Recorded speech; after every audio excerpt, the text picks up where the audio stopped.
لیکن جمہور علماء کا اتفاق ہے اس بات پر کہ حضور صلی اللہ علیہ وسلم 12 ربیع الاول شریف کو پیدا ہوئے، لیکن 12 ہی کو ان کا وصال ہوا۔ اس میں کوئی سچائی نہیں ہے، حالانکہ ہمارے معتبر علماء نے بھی 12 کا قول کیا ہے، اس سے انکار نہیں ہے، مگر جمہور علماء کا اس بات پر اتفاق نہیں ہے۔ جمہور علماء کہتے ہیں کہ 12 ربیع الاول شریف کو حضور پیدا ہوئے، یہ سچ ہے، لیکن 12 ہی کو ان کا وصال ہوا، اس میں کوئی سچائی نہیں ہے۔ اور خود ان کا مولوی شبلی نعمانی لکھتا ہے کہ 12 ربیع الاول شریف کو حضور پیدا ہوئے، یہ سچ ہے، لیکن 12 ہی کو حضور کا وصال ہوا، اس میں کوئی سچائی نہیں ہے۔ اور چلیے میں مان لیتا ہوں، نیپال گنج میں مان لیتا ہوں کہ 12 ربیع الاول شریف ہی کو حضور پیدا ہوئے اور 12 ہی کو حضور کا وصال ہوا، تو مجھے کہنے دو کہ آنا پہلے ہوتا ہے، جانا بعد میں ہوتا ہے، زندگی پہلے ہوتی ہے، موت بعد میں ہوتی ہے، حیات پہلے ہوتی ہے، وفات بعد میں ہوتی ہے۔ تو پہلے ہم سنیوں کو نبی کے آنے کی خوشیاں تو منا لینے دو، آنے کی خوشیاں تو منا لینے دو، وقت ملے گا تو غم بھی منا لیں گے، مگر غم کرے تو کس کا؟ ارے وہ کہیں تیرا ڈپلیکیٹ ہوگا جو مر گیا ہوگا۔ ہم سنیوں کا نبی تو آج بھی زندہ ہے، آج بھی زندہ ہے، آج بھی زندہ ہے، کیونکہ ہم پاگل نہیں ہیں، ہم الو نہیں ہیں، ہم بیوقوف نہیں ہیں، کیونکہ ہم بیوقوف نہیں ہیں، ہم کسی مردے کا کلمہ نہیں پڑھیں گے، ہم زندے کا کلمہ پڑھتے ہیں، کیونکہ پاگل نہیں ہے۔ اور سنیوں کا یہ عقیدہ ہے کہ کوئی بھی نبی مردہ نہیں ہوتا، اور جو مردہ ہوتا ہے وہ نبی نہیں ہوتا۔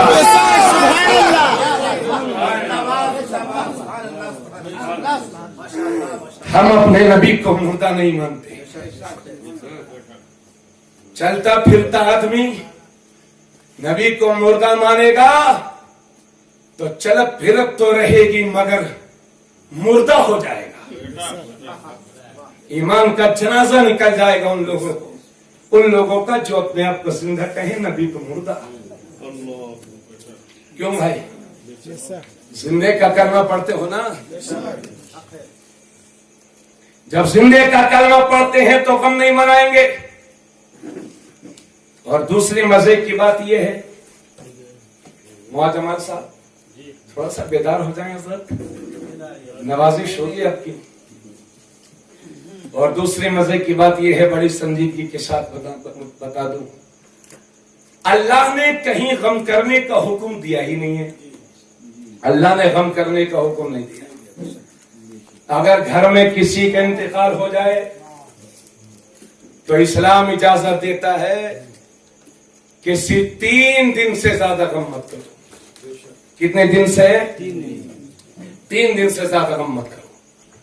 ہاں، اگر کوئی عورت جس کا شوہر انتقال کر گیا اور وہ بیوہ ہو گئی تو اسلام نے ایسی بیوہ کے لیے 4 مہینے 10 دن کا غم رکھا ہے۔ 4 مہینہ 10 دن بیوہ غم کرے گی، لیکن باقی دنیا میں کوئی بھی 3 دن سے زیادہ غم نہیں کرے گا۔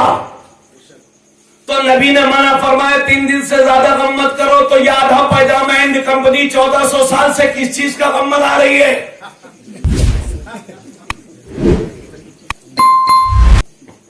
اور بھائیوں، اللہ نے غم کرنے کا حکم دیا ہی نہیں، غم کرنے کا حکم دیا ہی نہیں ہے۔ اچھا مجھے بتائیے، اللہ کے نبی نے غم کرنے سے روکا نا بھائیوں؟ کیوں بھائی میرا روکا نا؟ لیکن اگر آپ کے گھر میں بچہ پیدا ہو جائے تو اللہ نے کہیں یہ نہیں فرمایا غم کرو، بلکہ ارشاد پر اللہ کے نبی فرماتے ہیں استطاعت ہو تو بچے کا عقیقہ کرو، خوشیاں کرو۔ تو اللہ نے غم کرنے کا حکم دیا ہی نہیں، تو ہم غم کیوں کریں؟ اور دوسری بات یہ ہے کہ غم مردے کا کیا جاتا ہے، زندوں کا نہیں۔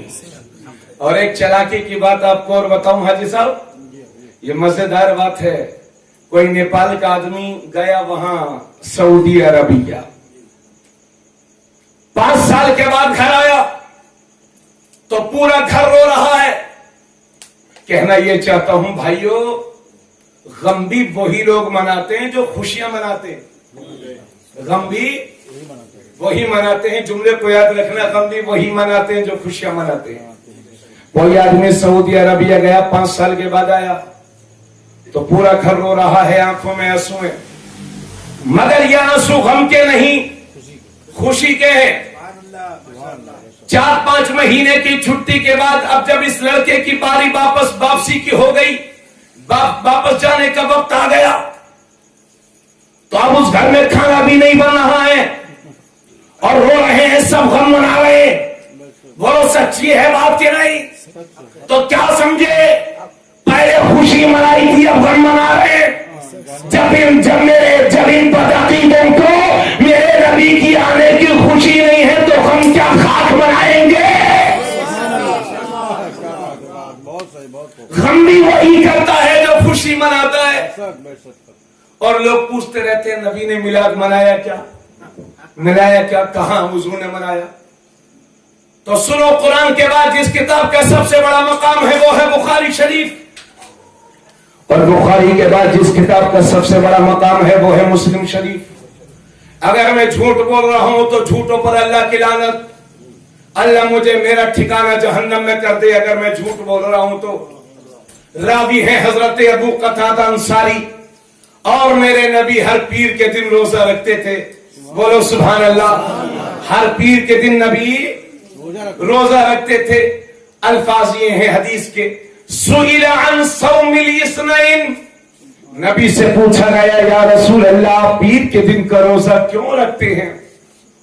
آقا نے فرمایا فیہ ولدت وفیہ انزل علی, میں پیر کے دن کا روزہ اس لیے رکھتا ہوں کیونکہ پیر کے دن میں پیدا ہوا اور پیر ہی کے دن میں نے اعلان نبوت کیا, اس لیے پیر کے دن کا روزہ رکھتا ہوں. یہ کون فرماتے ہیں؟ نبی. اور حضرت عبداللہ بن عباس اور حضرت جابر کہتے ہیں کہ نبی کریم صلی اللہ علیہ وسلم پیر ہی کے دن پیدا ہوئے اور پیر ہی کے دن انہوں نے اعلان نبوت کیا اور پیر ہی کے دن ان کا وصال ہوا اور پیر ہی کے دن انہوں نے مکہ شریف سے ہجرت کی مدینہ شریف کی طرف اور پیر ہی کے دن حضور مدینہ پہنچے اور پیر ہی کے دن کعبہ شریف میں حجر اسود کو نصب کیا گیا. اسی لیے تو پیر ہے, یعنی باقی سب دن مرید اور یہ پیر.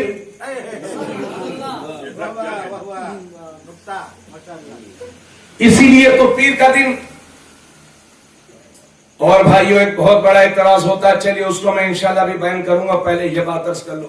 بہت سارے موضوعات پر آپ کی دعاؤں سے شہر میں تقریر ہوئی ہے, لیکن آج میلاد مصطفیٰ کا موقع ہے تو کچھ غلطیوں کو ختم کر لیا جائے, شبہات کو ختم کر لیا جائے. حضرات گرامی, یہ حدیث شریف ہے مسند امام احمد بن حنبل کی, توجہ چاہوں گا, دل کی تختی پہ لکھنا اس حدیث کو. راوی ہیں حضرت ابو لبابہ بن منذر بن عبد المنذر, اور ایک دوسری روایت اسی سے ملتی جلتی ہے, اس کے راوی ہیں حضرت اوس ابن اوس.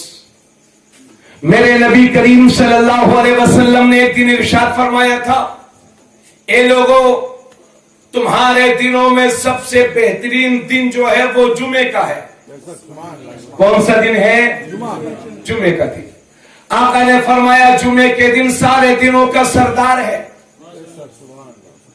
اور اسی حدیث میں لکھا, میرے نبی نے فرمایا جمعے کے دن کی اہمیت اللہ کے یہاں عید الفطر اور عید الاضحیٰ سے بھی بڑھ کر ہے. ابھی لاک ڈاؤن میں, ابھی جب اپنی انڈیا کی بات بتا رہا ہوں, نیپال میں تو مجھے معلوم نہیں, لیکن سیم کنڈیشن تھی. انڈیا میں جمعہ بند ہوا تو لوگ مونچھوں پہ تاؤ دے کے گھومتے تھے, ارے بھائی جمعہ نہیں پڑھا, ارے حضرت صاحب کیا بتائیں, جہاں جمعہ پڑھتے ہیں وہیں پولیس آ جاتی ہے. بہانہ. خوب گھومے لوگ, نہ کوئی مولانا سے شرم, نہ گھر میں شرم, نہ دوستوں سے شرم, کیونکہ پولیس جانے نہیں دے رہی مسجد میں تو کہاں سے پڑھے.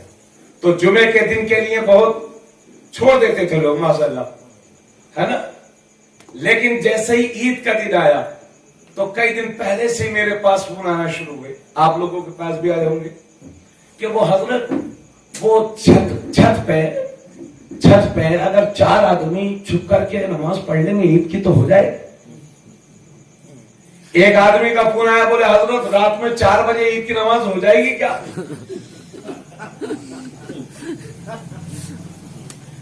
ایسی پوچھتے تھے نا لوگ. ایک صاحب کا فون آیا, حضرت کوئی حافظ صاحب دے دو, نذرانہ ہم دے دیں گے اور وہ ہمیں عید کی نماز پڑھاتے. یعنی اتنا پریشان تھے عید کی نماز کے لیے, جبکہ وہ واجب ہے. عید الفطر اور عید الاضحیٰ واجب ہے, حالانکہ اس کی عظمت بہت ہے, بڑا اجتماع ہوتا ہے, دنیا پر اسلام کا غلبہ مقصود ہے. مگر اللہ کے یہاں جمعے کے دن کی اہمیت عید الفطر اور عید الاضحیٰ سے بھی بڑھ کر کے ہے. جمعے کا دن سارے دنوں کا سردار ہے, تو میرے نبی نے ارشاد فرمایا جمعے کا دن سارے دنوں کا سردار ہے. اس کی وجہ میرے نبی نے بیان فرمائی کہ جمعے کا دن اس لیے سارے دنوں کا سردار ہے چونکہ جمعے کے دن حضرت آدم علیہ السلام پیدا ہوئے اور جمعے ہی کے دن ان کا وصال ہوا. نبی فرماتے, آقا فرماتے کہ جمعے کے دن حضرت آدم علیہ السلام پیدا ہوئے اور جمعے ہی کے دن حضرت آدم کا وصال ہوا. اور حضور فرماتے ہیں کہ جمعے کے دن ہی ایک ایسی گھڑی آتی ہے کہ بندہ اپنے رب سے جو بھی دعا کرتا ہے رب اسے قبول فرما دیتا ہے. جمعے کے دن جو بھی دعا کرتا ہے بندہ اسے اللہ قبول فرما دیتا ہے. اب وہ وقت کون سا ہے؟ ہمارے علماء نے اس کی تصریح نہیں کی ہے. کیوں؟ تاکہ لوگ پورے دن دعا کرتے رہیں, اللہ جانے کب وہ ساعت آ جائے کہ جس میں دعا قبول ہوتی ہے. لیکن بعض علماء نے لکھا ہے کہ وہ وقت جب دعائیں قبول ہوتی ہیں وہ وقت ہے کہ جب امام صاحب خطبہ دینے کے لیے منبر پر بیٹھ جاتے ہیں, اس وقت سے لے کر کے جب نماز پڑھ کے فارغ ہو جاتے ہیں دعا کرتے ہیں, دعا کے ختم تک یہ وہ وقت ہے کہ بندہ مومن اپنے رب سے جو مانگتا ہے اللہ اسے قبول فرما لیتا ہے. ہاں, حرام کام کا سوال نہ کرے. حدیث میں لکھا ہے حرام کام کا سوال نہ کرے. اللہ ان مسلمانوں کو ہدایت دے.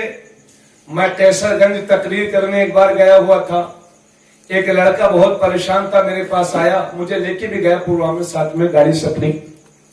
کہنے لگا حضرت دعا کر دو, آج میرا بہت بڑا کام ہونے والا, میں بہت پریشان ہوں, قرضے میں بھی ہوں اور میرا بہت بڑا کام ہونے والا, دعا کر دو.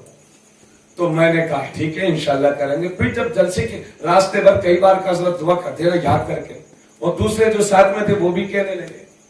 جب میں جلسے کے قریب میں پہنچا, اتارنے لگے وہ مجھے, تب بھی کہہ رہے حضرت ہمارے لیے دعا ضرور کر دینا, وہ ہمارا کام ہو جائے, اگر آج کام ہو گیا تو بیڑا پار ہے. وہ کہہ رہے تھے.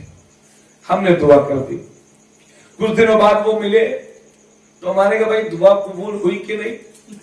تو ایک آدمی نے بتایا حضرت جانتے ہو کس چیز کی دعا کروائی تھی اس نے آپ سے؟ میں نے کہا بتاؤ بھائی, مجھے تو نہیں معلوم. بولے یہ IPL میں سٹا لگاتا ہے اسی کے لیے دعا کروائی تھی اس نے. ایسے ایسے مسلمان پڑے ہوئے ہیں, شرم و حیا کا پتہ ہی نہیں ہے. شرم نبی خوف خدا یہ بھی نہیں وہ بھی نہیں. اب بتائیے, آج تک میں اس آدمی کو منہ کو دیکھتا ہوں تو لا حول تو پڑھ ہی لیتا ہوں ایک بار کہ اسی کے لیے میں بھی اس جرم میں شریک ہوا تھا, میں نے دعا کر دی, اللہ مجھے معاف کرے. بھائیو دعائیں مانگا کرو کیونکہ دعاؤں سے تقدیر کا لکھا پلٹ جاتا ہے. اللہ کے نبی فرماتے لیس شیء اکرم علی اللہ من الدعاء, اللہ کے نزدیک دعا سے بڑھ کر کے کوئی چیز اہمیت والی ہے ہی نہیں. مسلمانوں نے جہاں جہاں جنگیں فتح کی ہیں, اپنی عظمت کے جھنڈے گاڑے ہیں, تو وہ بزرگوں کی دعاؤں کا نتیجہ ہے. اس لیے میرے دوست اپنے لیے دعا کرنا مت بھولا کر.